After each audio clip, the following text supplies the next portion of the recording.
নমস্কার বন্ধুরা, আমি আলপনা সিম্পলের টেস্টিতে আপনাদের সবাইকে স্বাগত। আজকে নিশ্চয়ই বুঝতে পেরেছেন থাম্বনেল দেখে যে কি বানাতে চলেছি। হ্যাঁ বন্ধুরা, আজকের বানাবো ছানার জিলেপি। আমার চ্যানেলে নতুন বন্ধু হলে আমার চ্যানেলটিকে সাবস্ক্রাইব করে পাশে থাকার অনুরোধ রইল। অলরেডি যে বন্ধুরা আমার পাশে আছেন তাদেরকে জানাই অসংখ্য ধন্যবাদ। এখানে আমি ছানার জিলেপি বানাবার জন্য ছানা বানাবো, সেজন্য একটি পাত্রে সামান্য জল দিয়ে দিয়েছি যাতে দুধটা তলাতে ধরে না যায়। আর এখানে আমি আমুল তাজা যে দুধটা পাওয়া যায় সেই দুধ দিয়ে বানাচ্ছি, তবে ফুল ক্রিম দুধ দিয়েও আপনারা বানাতে পারেন, গরুর দুধ দিয়েও বানাতে পারেন। আপনাদের হাতের কাছে যে দুধ থাকবে সেই দুধ দিয়েও বানাতে পারবেন। দুধের প্যাকেটটা আমি দেখিয়ে দিচ্ছি, দেখুন আমুল তাজা দুধ দিয়ে আমি আজকের রেসিপিটা বানাবো।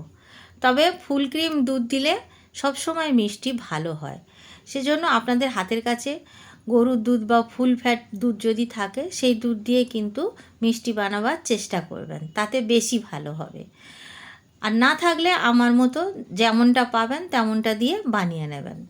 দুধটা আমি এইভাবে আপনাদের সঙ্গে কথা বলতে বলতে ফুটিয়ে নিয়েছি, দুধটা ভালো মতো ফুটে গেছে। আজকের আমি ছানা দই দিয়ে কাটবো, ভিনিগার দিয়ে বা লেবু দিয়ে আপনারা কাটাতে পারেন, কিন্তু আমি এখানে আজকে দই দিয়ে কাটাবো। আর মিষ্টি বানালে কিন্তু দই দিয়ে ছানা করলে অনেকটা বেশি ছানা পাওয়া যায়। আমি এখানে 1 কাপ মতো দই এখানে দিয়েছি, টক দই, বাড়িতে পাতা দই দিয়েছি। আর দিয়ে ভালো করে নাড়াচাড়া করব। দেখুন একটু নাড়াচাড়া করতে করতেই কিন্তু ছানা কেটে গেছে। এখন আমি গ্যাসের ফ্লেম অফ করে দিয়েছি। আর দেখুন বেশিক্ষণ রাখবো না গরমের মধ্যে, আর খুব সুন্দরভাবে ছানা তৈরি হয়ে গেছে। এখানে একটা কটনের কাপড় একটা স্ট্রেনারের ওপরে দিয়ে দিয়েছি, আর দিয়ে তার ওপরে আমি এখন ছানাগুলো দিয়ে ছেঁকে নেব। তলাতে আমি একটু বড় পাত্র দিয়েছি যাতে ছানাটা আমরা যখন ধোবো জল দিয়ে তখন যাতে অনেকটা জল রাখতে পারে। দেখুন এইভাবে আমি ছানাটাকে পুরো ঢেলে নিয়েছি। আর এখন আমি ছানাটাকে একটু জল দিয়ে ধুয়ে নেব, তবে বেশি জল দিয়ে আমার ধোয়ার প্রয়োজন হবে না, কেন কি আমি লেবু বা ভিনিগার দিইনি, দই দিয়ে বানিয়েছি, সেজন্য কোনো রকম স্মেল নেই। আর অল্প করে আমি জল দিয়ে একটু দিয়ে দিলাম ঠান্ডা হয়ে যাওয়ার জন্য, যাতে বেশিক্ষণ যাতে গরম না থাকে ছানাটা আর শক্ত না হয়ে যায়, সেজন্য আমি এইভাবে একটু জল দিলাম। আর এইভাবে একটা পুডলি বানিয়ে নেব ছানাটাকে, বেশি চিপবো না, একটু জাস্ট এইভাবে জল ঝরিয়ে নিয়ে ছাঁকনির উপরে রেখে দেব।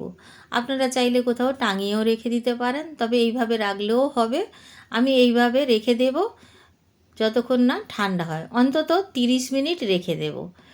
আমি 30 থেকে 35 মিনিট পরে আমি মিষ্টিটা রেডি করব, সেজন্য এখানে ছানাটা একটা থালার মধ্যে নিয়েছি। এখানে খুব সামান্য বেকিং পাউডার নিয়েছি, বেকিং সোডা না কিন্তু বেকিং পাউডার। আর এখানে 2 চায়ের চামচ ময়দা নিচ্ছি, চায়ের চামচের 2 চামচ, বেশি দিলে কিন্তু জিলেপিটা শক্ত হয়ে যাবে, সেজন্য অল্প করে ময়দা দিতে হবে, জাস্ট বাইন্ডিংয়ের জন্য যতটুকু প্রয়োজন। যেহেতু আমি ফুল ফ্যাট দুধ নিইনি, সেজন্য এখানে 1/2 চায়ের চামচ ঘি দিয়ে দেব, তাতে আমাদের যে ক্রিমটা এই দুধের মধ্যে অতটা নেই সেটা মেকআপ করবে। দেখুন বেকিং পাউডারটা কিন্তু আমি বারবার দেখিয়ে দিচ্ছি কতটুকু নিয়েছি। আর দেখুন ঘি নিয়েছি আর ময়দা সব একসাথে আমি এখন মিশিয়ে নেব। কতটা ছানা হয়েছে দেখে নিশ্চয়ই বুঝতে পারছেন। এখানে 1 লিটার দুধের অনেকটা ছানা হয়েছে, যেহেতু আমি দই দিয়ে ছানাটা কাটিয়েছি সেজন্য অনেকটা ছানা হয়েছে। আর এখন সব কিছু খুব ভালো করে এইভাবে মিশিয়ে নিতে হবে। প্রথমে হাত দিয়ে এইভাবে চটকে বলতে পারেন, এইভাবে চটকে নিতে হবে।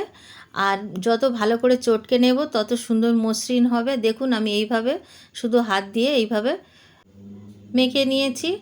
আর এরপরে আমি হাতের তালু দিয়ে খুব সুন্দরভাবে ভালো করে মেখে নেব। ভালো করে দোলে দোলে ছানাটাকে মাখতে হবে। দেখুন এইভাবে মেখে নিতে হবে। 6-7 মিনিট ধরে যদি এইভাবে ঠিক মতন মাখা যায় তাহলে কিন্তু অনেকটা বেশি ভালো হবে, কিন্তু খুব বেশি মাখার দরকার হয় না। আমি এখানে 4 মিনিট মেখে নিয়েছি, তারপরে আমি দেখে নেব যে আমাদের ঠিকমতো মাখা হয়েছে কি না।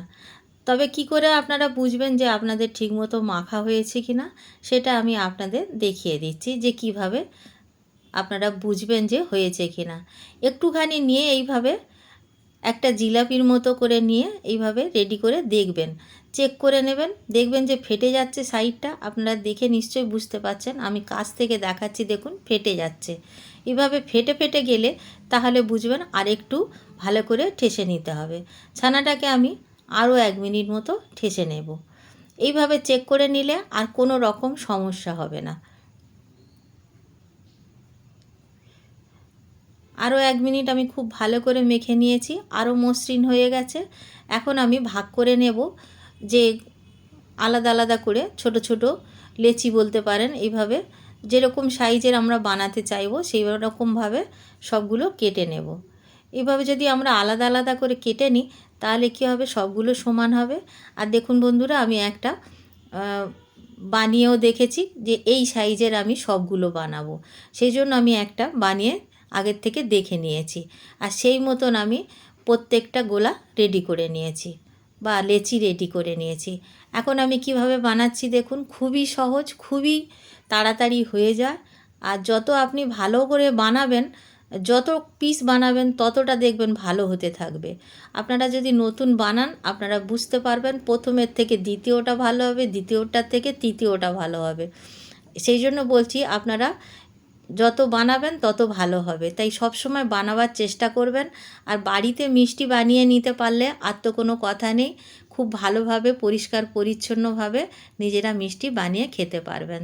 দেখুন আপনাদের সঙ্গে কথা বলতে বলতে আমি কিন্তু একটা গড়ে নিয়েছি, আরও একটা গড়ে আপনাদের দেখিয়ে দেব। এইভাবে লম্বা করে এইভাবে নিতে হবে। তারপরে আমি যেভাবে তৈরি করছি এটা বলে বোঝানো যাবে না। দেখুন এইভাবে তুলে যেটা শুরুর দিকটা যে মানে যে জিনিসটা ছিল এইরকম তার সাথে ভালো করে জয়েন্ট করে দিতে হবে। এই জয়েন্টটা খালি খেয়াল রাখবেন, দুটো মুখ যেন একসাথে জয়েন্ট হয়। তাতে কি হবে, একদম আর ছেড়ে যাওয়ার ভয় থাকবে না বা সম্ভাবনা থাকবে না। একইভাবে আমি সবগুলো বানিয়ে নেব। আশা করি আপনাদের বুঝতে কোনো অসুবিধা হয়নি। তবে আমি সব শেষে আর একটা বানিয়ে আপনাদের নিশ্চয়ই দেখিয়ে দেব। দেখুন এর মধ্যে যত গোটা আছে আর আর এর মধ্যে কয়েকটা আছে, 15টা হয়েছে আমার এখানে জিলেপি। আমি একটু ছোট সাইজের বানিয়েছি, খুব বেশি বড় সাইজের বানাইনি। আর দেখুন আমি আর একটা বানিয়ে আপনাদের দেখাচ্ছি কতটা সহজ। এইভাবে আপনারা সহজভাবে বানিয়ে নিতে পারেন, আর চাইলে একটু বড় সাইজেরও বানিয়ে নিতে পারেন। এখানে গ্যাস জ্বালিয়ে একটা কড়াই বসিয়ে দিয়েছি, চিনি শিরা তৈরি করব। 1.25 কাপ চিনি দিয়ে দিলাম। এখানে 1.5 কাপ জল দিয়ে দেব, 1 কাপ আর 1/2 কাপ।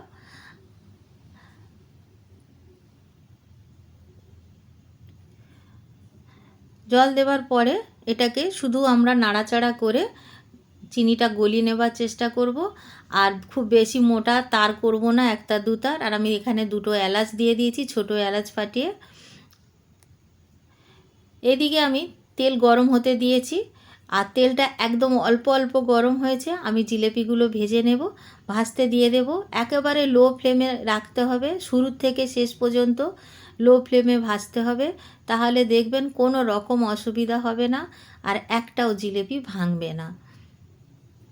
এইভাবে আমি দিয়ে দিলাম, দেখে নিশ্চয়ই বুঝতে পারছেন একেবারে লো ফ্লেমে আছে। যে কটা ধরবে সেই কটা দেব, আর 2টো ব্যাচে ভাজবো। আর দেখুন 1 মিনিট পরে কতটা ফুলে গেছে, 1 মিনিটের মধ্যেই এতটা ফুলে গেছে। আর খুব সুন্দরভাবে ভাজা হচ্ছে, একদম নাড়াচাড়া করব না। একদিকটা খুব সুন্দরভাবে কালার আসতে শুরু করলে তবেই নাড়াচাড়া করব। আর এখন দেখুন খুব সামান্যভাবে কালার আসতে শুরু করেছে। যেগুলো আমি আগে দিয়েছিলাম সেগুলো দেখুন একটু একটু কালার আসতে শুরু করেছে। এখন সবগুলো আস্তে আস্তে করে উল্টিয়ে দেব। এভাবে চামচ দিয়ে যদি উল্টাতে পারেন তাহলে খুবই ভালো হয়, আর খুবই সুন্দরভাবে উল্টানো যায়। আর এইভাবে সবগুলো আমি উল্টিয়ে দিচ্ছি।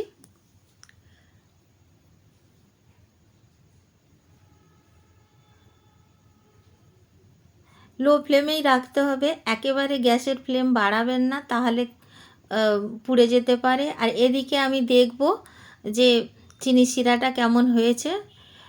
আমি যেমনটা চাই তেমনটা হয়েছে, এখানে কোনো তারের ব্যাপার নেই। একটু চিটচিটে ভাব এসে গেলেই গ্যাসের ফ্লেমটা আমি অফ করে দিয়েছি। আর এদিকে আমি জিলেপিগুলো এখন ভেজে নেব উল্টে পাল্টে। আর দেখুন, একবার উল্টালে হবে না, বারবার উল্টে পাল্টে দিতে হবে যাতে সব দিকটা খুব সুন্দরভাবে ভাজা হয়। আর একেবারে গোল্ডেন ব্রাউন কালার যখন এসে যাবে তারপরে তুলব। একটা কথা আপনাদের বলা হয়নি, আপনারা যদি দোকানের মতো লাল লাল মানে কালার চান যদি জিলেপির, তাহলে কিন্তু একটু কালার দিতে হয়। দোকানে কিন্তু একটু কালার দিয়ে দেওয়া হয় চিনির শিরার সাথে, তাহলে কি হয় খুব সুন্দরভাবে রঙটা আসে। কিন্তু আমি এখানে রং দেব না, কোনো ফুড কালার ব্যবহার করব না। ব্যক্তিগতভাবে আমি ফুড কালার পছন্দ করি না। আমার চ্যানেলে দেখবেন যে খুবই কম দেখতে পাবেন যে ফুড কালার ব্যবহার করেছি। সুন্দর করে গোল্ডেন ব্রাউন করে ভেজে নিতে হবে। যখন খুব সুন্দর সোনালি রং আসবে তখন আমরা নামিয়ে নেব। আর দেখুন সুন্দর কালার আসতে শুরু করে দিয়েছে।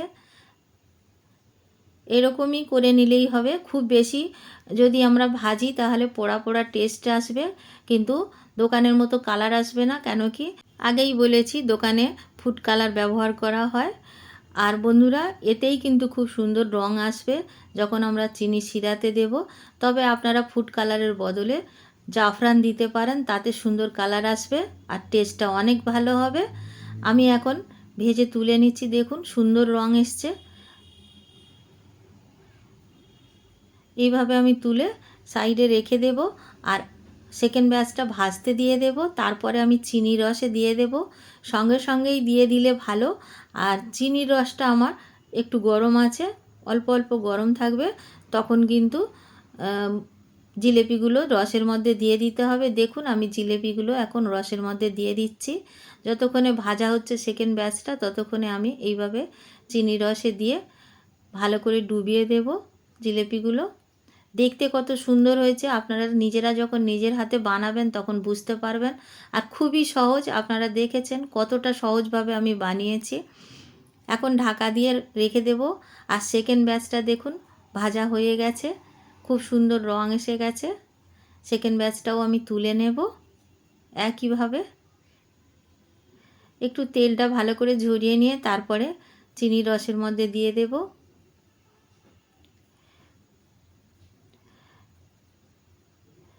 আগে যেগুলো আমি দিয়েছিলাম দেখুন অনেকটা ফুলে গেছে, আর অনেকটা আরও ফুলে যাবে। এখন আমি সাইডে সরিয়ে রেখে যেইগুলো এখন ভেজে নিয়েছি সেইগুলো এখন একটু চিনি রসের মধ্যে দিয়ে দেব। আর চেষ্টা করব আগেরগুলো ওপরে দেওয়া, আর এখন যেগুলো ভেজেছি সেইগুলো চিনির রসের মধ্যে যাতে ডুবে যায় সেইগুলো তলার দিকে দিয়ে দেব। দিয়ে এইভাবে চামচ দিয়ে সব কিছু একটু নাড়াচাড়া করে দিয়ে ঢাকা দিয়ে রেখে দেব। দেখুন আমি সবগুলো এইভাবে রেডি করে দিয়েছি যাতে সব দিকটা ভালো করে রসটা পৌঁছয়। ঢাকা দিয়ে 1 ঘন্টা পরে আমি আপনাদের দেখাচ্ছি, দেখুন কতটা ফুলে গেছে। 1 ঘন্টা রেখে দেবেন, তাতেই কিন্তু আপনারা ব্যবহার করতে পারবেন, সঙ্গে সঙ্গেই খেতে দিতে পারবেন, কোনো অসুবিধা নেই।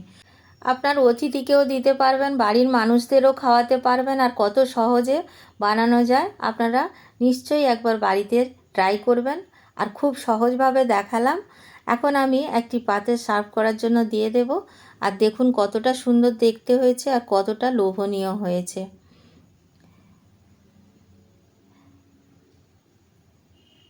যখন বাড়ির মানুষরা খেয়ে বলবে অপূর্ব হয়েছে, তখন আপনার যত পরিশ্রম সব সার্থক হয়ে যাবে। জিলেপি বানাতে এমনিতেও খুব একটা পরিশ্রম লাগে না।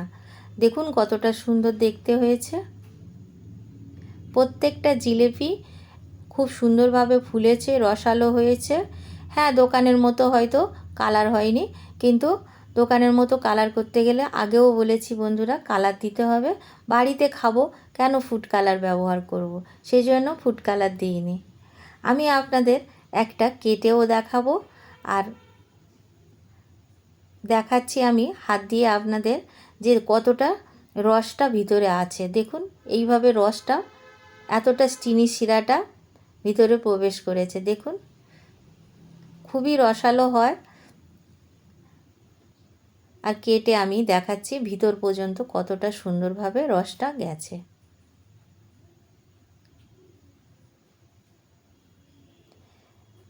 দেখুন কতটা লোভনীয় হয়েছে আর কতটা রস টেনে নিয়েছে। বাড়িতে বানাবেন, কেমন লাগলো কমেন্ট করে জানাবেন। রেসিপি যদি ভালো লাগে লাইক করবেন, শেয়ার করবেন, নতুন বন্ধু হলে সাবস্ক্রাইব করতে ভুলবেন না যেন। আজকের এই পর্যন্ত, দেখা হবে পরের ভিডিও নতুন কোনো রেসিপির সঙ্গে। সুস্থ থাকবেন, ধন্যবাদ, নমস্কার।